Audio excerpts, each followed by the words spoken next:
दादा जरांगे पाटलांनी सांगितल्याप्रमाणे आम्ही ठराविक गावांना भेटी दिल्या, कार्यकर्त्यांचं मतं जाणून घेतले।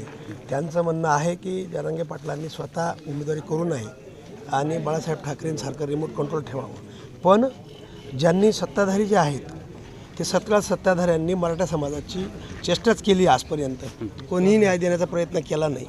त्यासाठी जनतेतून जनमत आहे की मराठ्यांनी लढा दिला पाहिजे, एक उमेदवार पर्यायी दिला पाहिजे प्रत्येक मतदारसंघात।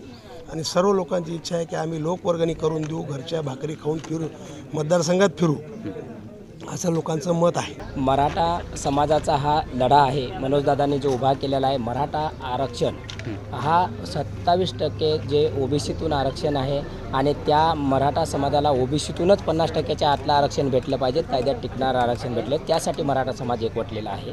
आणि यासाठी प्रत्येक गरजवंत मराठ्यांचा लढा आहे, हा प्रस्थापित आणि विस्थापितांचा हा लढा आहे। म्हणून हा गरजवंत मराठ्यांचा जो विस्थापित मराठा समाज आहे यांचा लढा आहे। आणि मनोजदादा हा विस्थापित मराठ्यांसोबत आहेत आणि मराठा समाज हा विस्थापित मराठा समाज जो आहे मनोजदादाच्या प्रत्येक निर्णयाच्या पाठीमागं खंबीरपणे उभा राहणार आहे। ज्याने त्यांनी निर्णय घेतला, लोकसभा निवडून लढवायची असेल तरीही प्रत्येक मराठा समाज हा घरच्या भाकरी बांधून त्यांच्यासोबत खांद्याला खांदा लावून तो जे दादा जो काही निर्णय घेतील तो सर्वांना मान्यच राहील।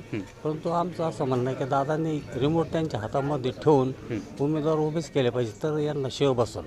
आमच्याकडे विखे पाटील आहेत, त्यांची घराणेशाही झालेली आहे। बाळासाहेब विखे, त्यांचा मुलगा राधाकृष्ण विखे, सुजय विखे, त्यांची घराणेशाही कुठंतरी आपण त्यांना हे केलं पाहिजे, उमेदवार दिले तर त्यांना शेव बसू शकेल।